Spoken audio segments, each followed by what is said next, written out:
Bookseller Crow on the box. Tales from an empty bookshop.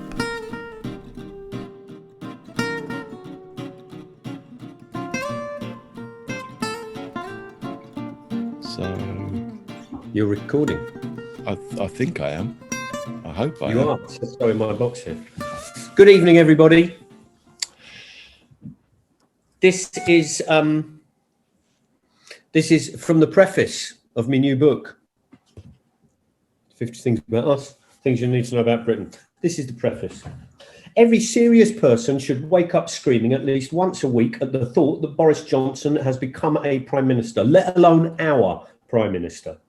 Our Prime Minister, a man with all the gravitas of a wet wipe and the intellectual ability and agility of a mobility scooter. His every public appearance is a humiliation. He stands at the dispatch box in the Commons spouting lies, evasions, crap jokes, bluster and incompetence, a blonde, blubbering fib pudding of entitlement, droning on and on like a shit best man at his own wedding.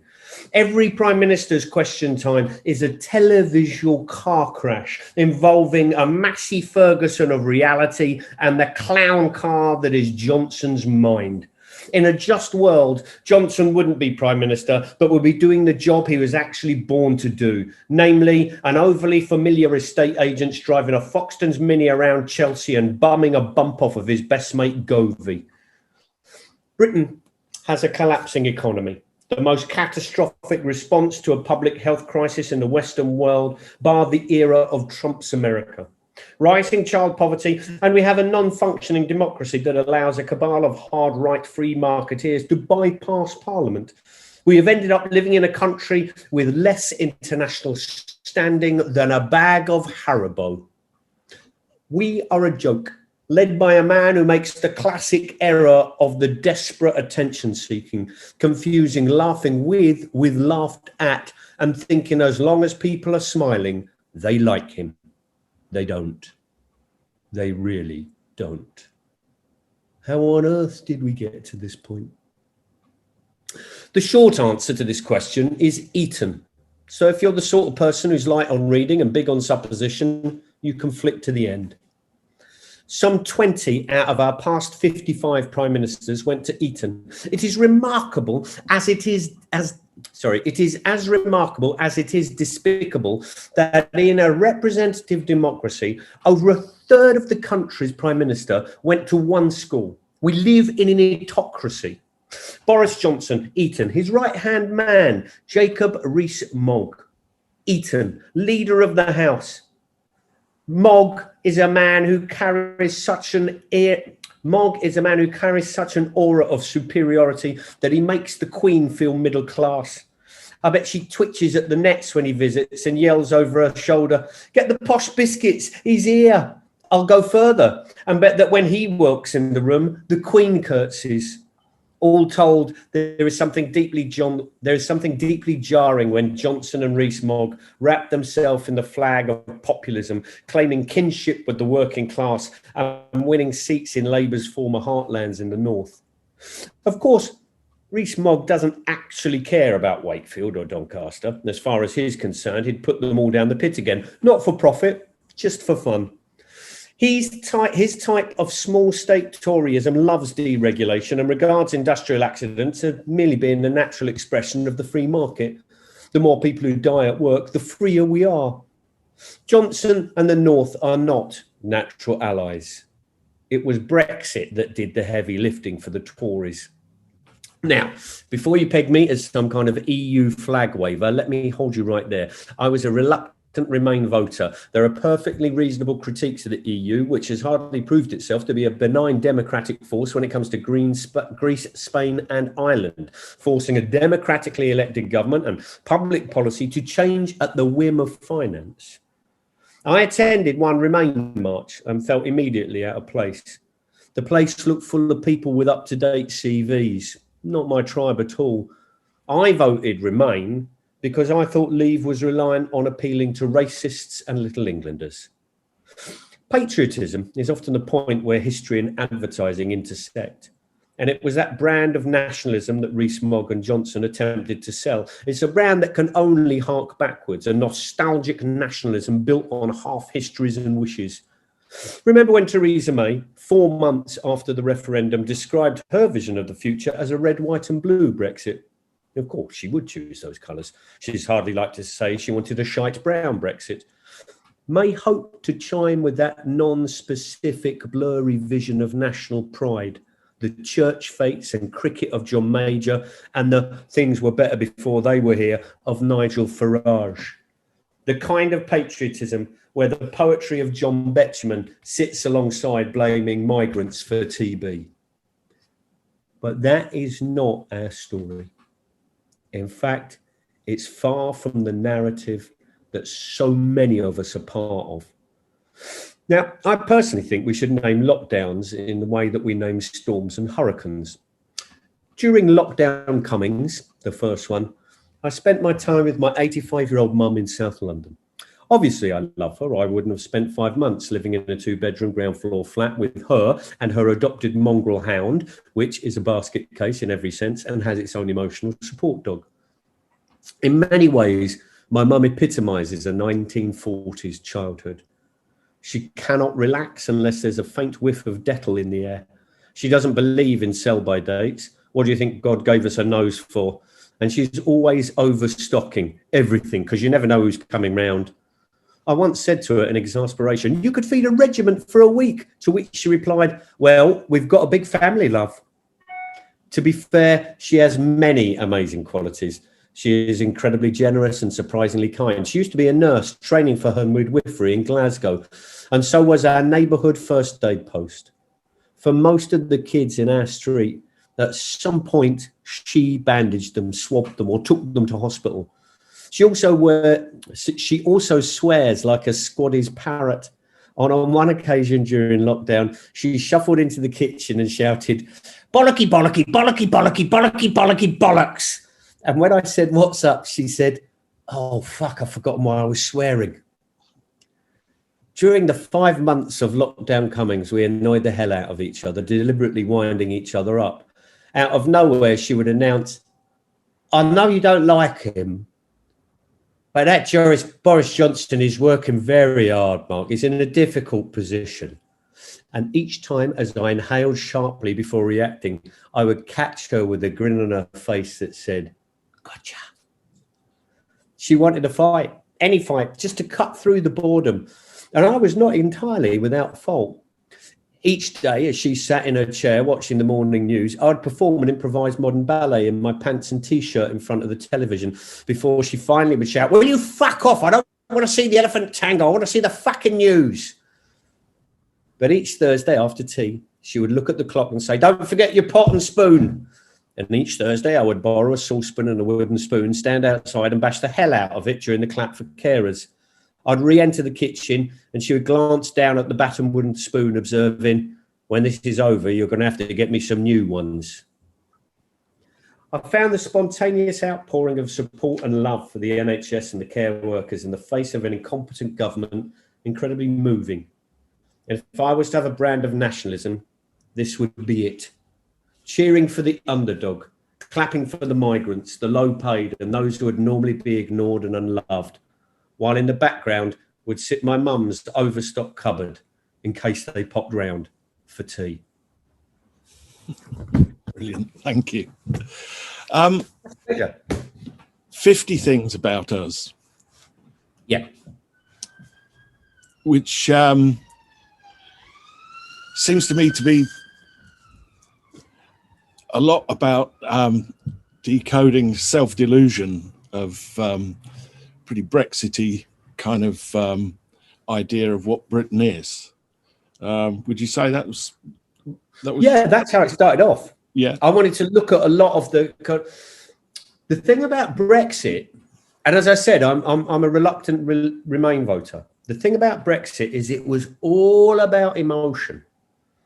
Now, the stories of Brexit were planted years and years ago. Every single story you see that's against a migrant that drips in the Daily Express That's another little seed for Brexit. And the thing about it is those newspapers know it, which is why they do it. So you have this build-up of we are great, everyone else is to blame, we are the victims, and of course it builds on that. Oh, if you want a rational explanation of what happened during slavery and the impact on economically and also in terms of where we are with race in this country, well, you're just a PC woke brigade gone mad. And all of that played to Brexit, particularly the fact that actually Britishness is in fact Englishness, because Scotland voted against Brexit, Wales, the Welsh-speaking part of Wales, voted against Brexit, Northern Ireland or the North voted against Brexit. What voted for Brexit was England, and it wasn't the working class northern areas that were to blame. If you look at it, those places were noticeable because they were the first to come in when the vote was being counted. And I think they were noticeable because most of the presenters' parents come from nice places in Dorset or wherever. And that's what voted Brexit. And they don't want to blame their mums and dads. If you look at a map of Danny Dorling did a brilliant map of Brexit, and basically the coastline of Britain is purple. The coastline being where pensioners go to retire. So that's the demographic, is we've got a coastline of Britain. But those stories of nationhood and what constitutes nationhood and national characteristics, they've been seeded for years and years and years. And it seems to me that these were the underlying heartstrings that were tugged at during the emotional debate of Brexit. You have a very interesting take on the British Museum as well. I don't think it's that unusual now. Well, no, probably, but some of your suggestions for a new British Museum might be, I don't know. Well, my big suggestion was that we should have British things in it, which is a bit of a shock. Seriously, it's like walking up a high street, looking at takeaways and trying to find something British, being in the British Museum. Do you know what I mean? And what I think is wonderful about Britain, and I genuinely think this is wonderful, is there's lots and lots of things that are really amazing qualities. And one of them is actually we did have this amazingly welcoming quality as a nation. I was talking to my mum the other night about this, and she was moaning about my nan, who came from North Seaton, which is in northern Newcastle, and she came from a mining family. And we used to, my mum and my nan used to live on an estate, the Pepys estate, not the Pepys estate, sorry, the Poinders estate. Sorry, I'm suddenly got my P's confused. The Poinders Road estate, and that's where they grew up. And what was really interesting was listening to my mum talk about my nan, who was an air raid warden. And my mum said she remembers coming out the shelter and running home, starving, to find her mum, my nan, feeding another household who'd been bombed out, just giving them breakfast. And my mum's sitting there going, bloody hell, I wish we'd been bombed out, we'd get breakfast. And there is there's part of Britain which is really amazingly welcoming, that is about being hospitable, which is about looking after the underdog. And those bits are really beautiful. But when you then look at the things that were sold, the British Museum is itself an incredible conceit. One, because there's nothing British in it, you know. In fact, the British Museum up until last year was the most visited tourist attraction in Great Britain. Then the Tate Modern took over as the top spot. But over a decade, British Museum is the most visited tourist attraction. And you think, well, no wonder there are so many foreign visitors there. It's the only place you get to see their bloody culture, because that museum is stuffed with everything that isn't ours. It has been described by a leading international QC as the world's biggest receiver of stolen goods. It is remarkable that it can. The argument to preserve it is that there has to be a history, an overarching history of the history of mankind, where everything is brought together, the great cultures, and we show these tectonic shifts in learning and development. But actually within that is an incredibly sort of Eurocentric idea of culture, but also there's an idea of being the curator. And the curator, of course, is Britain, because we're better than everyone, because we know. So I find it absolutely, it's an astounding thing. My vision of what the British Museum should be like should celebrate things that we don't really like to celebrate or forget to celebrate. I think we should have trade union banners. I think we should have loads of suffragettes. We should have suffragists. We should have trade union organisers, chartists, Ian Jury room. There should be a massive room. I'm absolutely convinced of this. There should be a huge room which is all about Ian Jury, who I regard as the archetypal British person. Ian Jury right in the middle of it. And then we'll have some stuff about unusual British desserts, which I think is we have got some great culinary sort of quirks, which I think we should have. That would be my idea of a British museum. Brilliant. I was also that a lot of the book concerns, well, obviously imperialism, but also that there's a whole strand about slavery that goes from right from your childhood, basically trying to and up to, I mean, I'm astonished by the figures that you come up with in the end about how we've all been paying. Well, this is the thing about it. I think the incredible thing about this is that when slavery was abolished, I mean, there's lots of incredible things about it, but one of the incredible things, when slavery was abolished, Britain paid compensation to the slavers, to the slave owners, which, as I point out in the book, isn't normally how compensation works. You know, you don't normally hear an announcement on Virgin trains going, "We're 2 hours late, you owe us a tenner." It normally works the other way around, that the person in the wrong does the paying up. We paid 40% of Britain's GDP to cover the losses the slavers claimed they had. The amount of money was so large that we had to borrow from the banks, and that sum of money was so huge that we didn't finish paying it off until 2015, which means every single one of us has paid. We have paid David Cameron's ancestors, Benedict Cumberbatch's ancestors. We have paid Richard Drax's ancestors.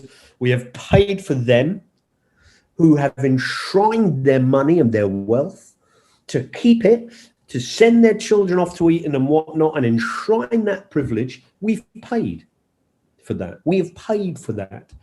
And I find that absolutely incredible, that every time you buy, if you pay tax, which many comics do, though not all, you've contributed. If you buy something with VAT on it, then you've contributed towards paying this off. And I find that absolutely incredible. It's not just that. I mean,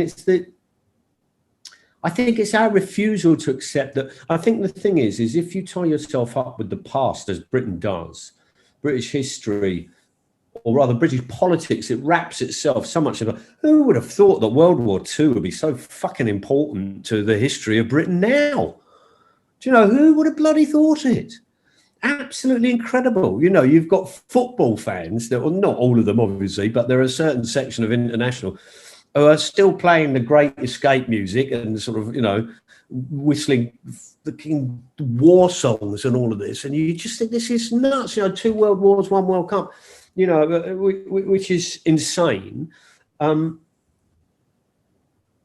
of it is a mirage. All of that is a mirage. The fact that we think that we can go it alone is built on that idea of standing against Germany. We had 2.5 million Indians fight in World War II. This is the biggest conscript, the biggest army, not conscript, it's a volunteer army by and large. You had 600,000 fighters coming from the colonies in Africa.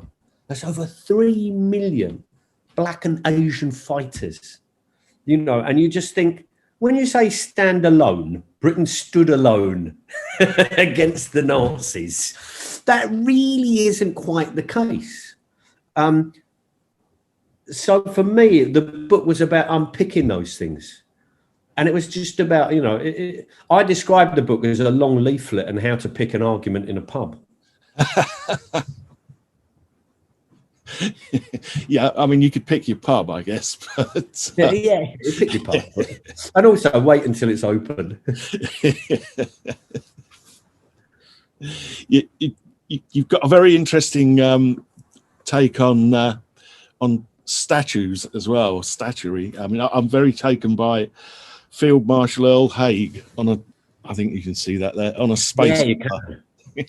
Well, that idea came from a tradition in because at one stage, Britain was just sending out masses and masses of statues to the colonies, right? So it would be like Queen Victoria is all over the bloody globe, statues of her. There are more statues of her outside of Britain than there are in. And this, you know, so that we would export to the power, the symbols of power for the empire. Now, wasn't just Queen Victoria. Obviously, it was the great and the good and the so-and-sos and the such and suches. And they're very much, you know, statues of the victor's story. They're very much, it's a propaganda in marble or bronze. And so when you see those statues, they tell a very specific story. What happened was during independence, there was a whole range of things. Some of the statues came down a la Saddam. Some of them came down, some of them were put in parks, some of them were put in museums, some of them were just ignored. And some of them, what happened was they took the figure off the horse. So you'd have a big sort of general so-and-so on a horse. They take the figure off and they put their own hero on. They put a hero of Indian independence on the statue, which I thought was just absolutely fantastic. And I suggest that what we should do is something similar, except you don't have to get rid of the figure. You can keep the figure, which is what happened with Field Marshal General Haig, the commander of British forces in World War I. I'm suggesting what we do is get rid of his horse and give him a bronze space hopper. Terrific. There it is again. There's the bronze space hopper of Earl Haig. I mean, I do find it, all of these things, that's the reason why Johnson loves to pick those fights, you know, culture wars. He loves the culture wars because they're all emotional. He doesn't actually have to have a rational argument, you know, which is not his strong suit. You know, it's that blustery, bloody waffle and blah, blah, blah, you know, two flags. It's not good enough just to go, you know, I'm British, haha, I'm the British Prime Minister. We all know you're Prime Minister of Britain. You don't need two Union Jacks every time that there's a fucking, you know, an announcement to be made by the Prime Minister. And I'll tell you one thing, the only thing is under-promised and over-delivered is on fucking COVID deaths. That's the only thing. Absolutely. So, where's it all going to end then, Mark? Well, for me, ends with a small service attended by family and friends.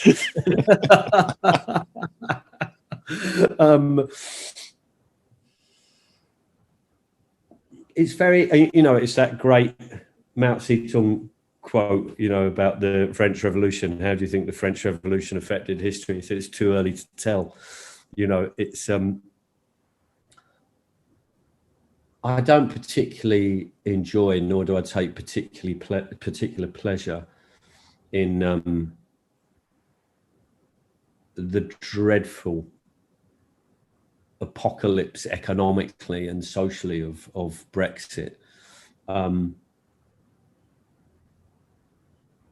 I think what will happen is that Scotland's already said they want to go, you know, and it looks like, when I say Scotland's already said they want to go, I mean, it looks like all the opinion polls point to Scottish independence.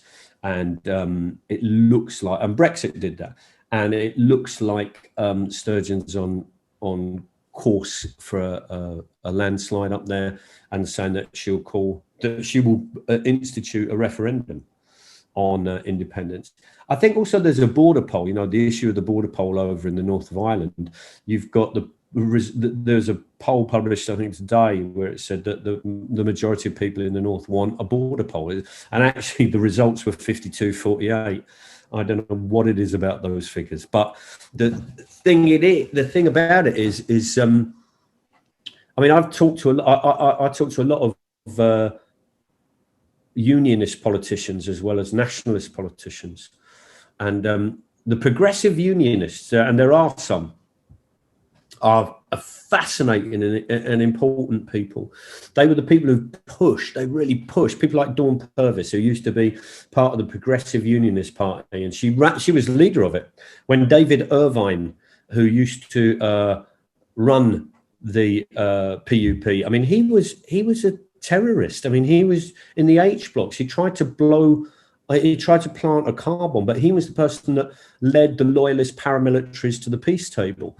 And so there are people like him who are incredibly important figures, and people like Dawn Purvis, who was his deputy and then took over as leader, who's incredibly important.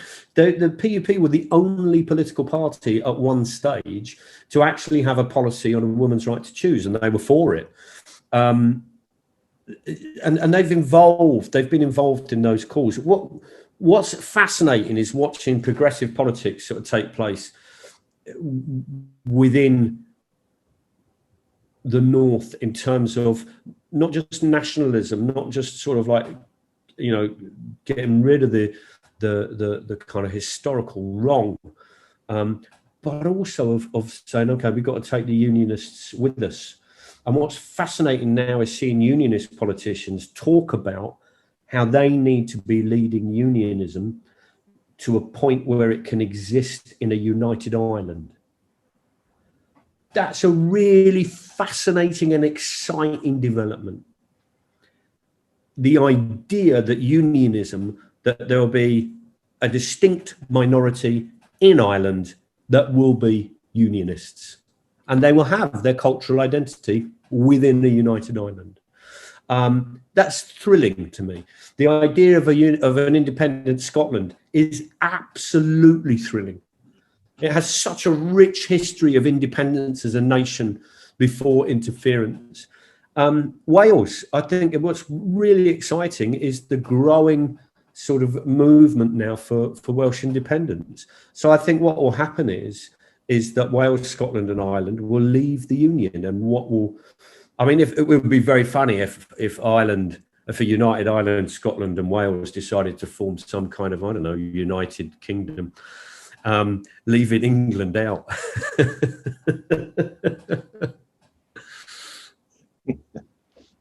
I think that's what will happen in the short term. I think in the longer term, what might happen is that Britain might actually grow up to be a mature democracy, that it will start seeing itself for what it is, rather than this inflated, stupid, false flag of what it is. And we'll actually judge ourselves by how we do on child poverty and how we do with COVID, rather than how we did in World War II. Yeah. Don't know, how are we doing? I think you're doing very well. I think we've probably We've finished, Mike. We've finished. And do you know what? But can I just say, it's absolutely delightful to see shelves with books on them in the shop. It's really lovely. And do you know what? One of the things I miss, there's ever such a faint odour in a bookshop. The smell of new books, it exists, and I really miss it.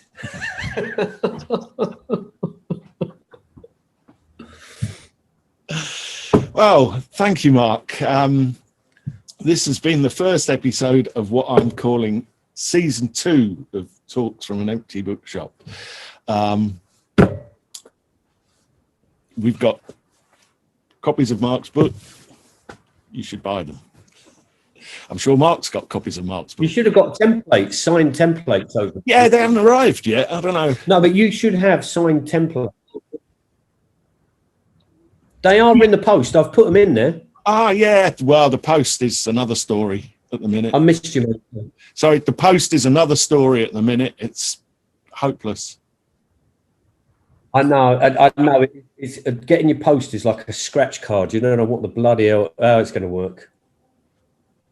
In fact, actually, it could be down at the sorting office. That's the point.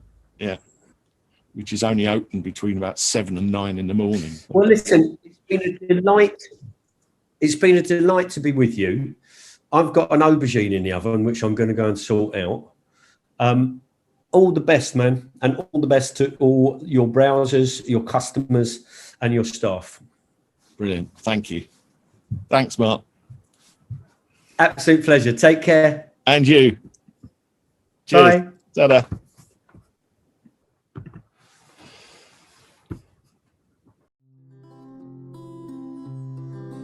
They can find you a book for your girlfriend, your husband, your girl, or your boy. And if you've got a need for an uplifting read, Justine and Jonathan can pick out a book you'll enjoy.